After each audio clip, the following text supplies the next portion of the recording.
নমস্কাৰ বন্ধুসকল 6 আগষ্ট 1945 পুৱাৰ সময় জাপানৰ অন্যতম চহৰ হিৰোশ্বিমাত এক ব্যস্ততাৰে ভৰা পুৱা কিন্তু এক ছেকেণ্ডত সকলো হলনি হৈ গ'ল ঠিক 8:15 এক বিশাল জুই গুলাই গোটেই চহৰখন আগুৰি ধৰিলে অট্টালিকাবোৰ ধূলিলৈ পৰিণত হ'ল লাখ লাখ লোক নিমিষতে ধ্বংস হ'ল তাৰ 3 দিন পিছতেই নাগাসাকি চহৰত আন এটা বোমাই আঘাত কৰিলে কিন্তু আমেৰিকাই এই পদক্ষেপ কিয় ললে হসাকৈ ইয়াৰ প্ৰয়োজন আছিল নেকি নে ইয়াৰ আৰত আন কিবা কাৰণ আছিল সম্পূৰ্ণ কাহিনীটো জানো আহক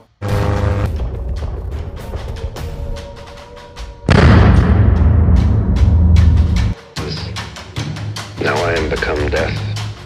the destroyer of worlds. সকলো কথা জানিবলৈ হলে আমি ইতিহাসলৈ উভতি যাব লাগিব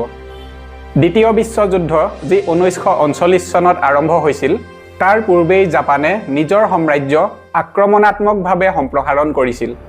1931 চনত মানচুৰিয়া আৰু 1937 চনত চীনক আক্ৰমণ কৰিছিল জাপানৰ এনে আক্ৰমণাত্মক ৰূপ দেখি আমেৰিকাই কিছুমান সম্পদ যেনে কপাৰ ষ্টীল আইৰণ আৰু অইল দিয়া বন্ধ কৰি দিছিল তেতিয়া জাপানৰ চকু পৰিল ইণ্ডোনেছিয়া মালয়েছিয়া আৰু ফিলিপিনছত য'ত তেল পোৱাৰ সম্ভাৱনা আছিল সেই সময়ত ইণ্ডোনেছিয়া আছিল ব্ৰিটিছৰ কণ্ট্ৰলত আৰু মালয়েছিয়া আছিল ডাচ্চৰ কণ্ট্ৰলত এই দুইখন দেশেই আছিল আমেৰিকাৰ এলাইজ গতিকে এই দুখন ঠাইত যদি জাপানে আক্ৰমণ কৰিলে হয় আমেৰিকাৰ লগত যুঁজিব লাগিব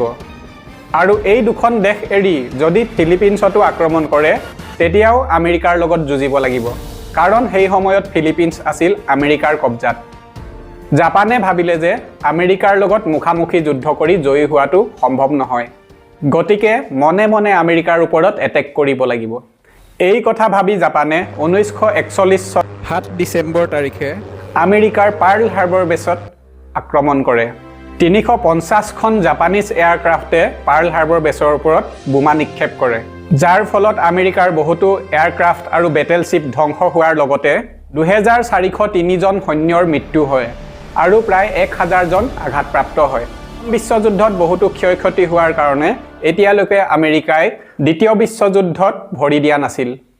কিন্তু এই ঘটনাটো হোৱাৰ পিছতেই আমেৰিকা অফিচিয়েলি দ্বিতীয় বিশ্বযুদ্ধত নামি পৰিল and dastardly attack by Japan on Sunday, December 7th, 1941, a state of war has existed between the United States and the Japanese Empire. বহু যুদ্ধৰ অন্তত 1941 চনত ইটালীয়ে সাৰেন্ডাৰ কৰে আৰু 1945 চনৰ 30 এপ্ৰিলত হিটলাৰে সুইচাইড কৰে কিন্তু বহু ক্ষতি হোৱাৰ পিছতো জাপান সাৰেন্ডাৰ কৰিবলৈ মান্তি নহল জাপানৰ সেনাবাহিনী অদম্য আছিল কামিকাজে পাইলটসকলে নিজৰ বিমানসমূহ আমেৰিকাৰ যুদ্ধ জাহাজত খুন্দা মাৰিছিল আনকি সাধাৰণ নাগৰিকসকলেও নিজৰ দেশৰ কাৰণে মৃত্যুবৰণ কৰিবলৈ সাজু আছিল আমেৰিকাৰ হাতত দুটা বিকল্প থাকিল খল ভূমি আক্ৰমণ কৰা যাৰ ফলত লাখ লাখ আমেৰিকান সেনাৰ মৃত্যু হ'ব পাৰে আনটো বিকল্প হল এটা শক্তিশালী পৰমাণু বোমা যিয়ে জাপানক নিমিষতে আত্মসমৰ্পণ কৰিবলৈ বাধ্য কৰিব পাৰে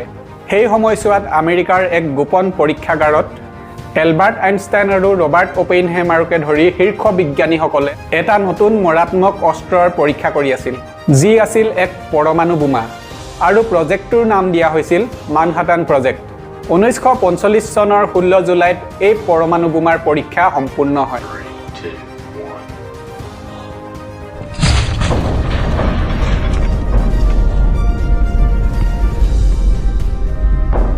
বিস্ফোৰণটো ইমানেই শক্তিশালী আছিল যে অপেনহেইমাৰে ভাগৱতৰ উদ্ধৃতি দি কৈছিল now I became death and destroyer of the world I remembered the line from the Hindu scripture, the Bhagavad Gita, Vishnu, and says, now I am become death, the destroyer of worlds. জাপানৰ এম্পেৰৰ হিৰোহেতুৱে কোনো পধ্যেই আত্মসমৰ্পণ কৰিবলৈ মান্তি নহৈছিল গতিকে আমেৰিকাই জাপানৰ ওপৰত পৰমাণু বোমাৰে আক্ৰমণ কৰাৰ সিদ্ধান্ত ল'লে 1945 চনৰ 6 আগষ্টত ইনোলা গে নামৰ আমেৰিকাৰ বিমানখনে লিটিল বয় নামৰ এটা পৰমাণু বোমা লৈ এক গোপন ঘাটিৰ পৰা উৰা মাৰিলে আৰু হিৰোশ্বিমা চহৰত বোমা নিক্ষেপ কৰিলে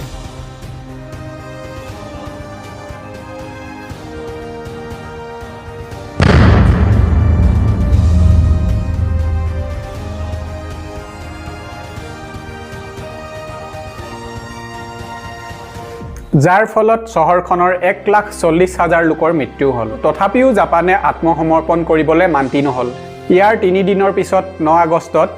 নাগাসাকিত দ্বিতীয়টো বোমা নিক্ষেপ কৰা হ'ল, যাৰ ফলত প্ৰায় 70,000 লোকে প্ৰাণ হেৰুৱালে। এইবাৰ জাপানৰ হাতত আন উপায় নোহোৱা হ'ল। জাপানৰ এম্পেৰৰ হিৰোহিটোৱেও সাধাৰণ নাগৰিকৰ ছাপৰ্ট নোপোৱা হ'ল। উপায় নাপাই 1945 চনৰ 15 আগষ্ট তাৰিখে সম্ৰাট হিৰোহিটোৱে জাপানৰ আত্মসমৰ্পণৰ কথা ঘোষণা কৰে। যুদ্ধ শেষ হ'ল, কিন্তু ইয়াৰ পৰিণতি চিৰদিনৰ বাবে থাকি গ'ল।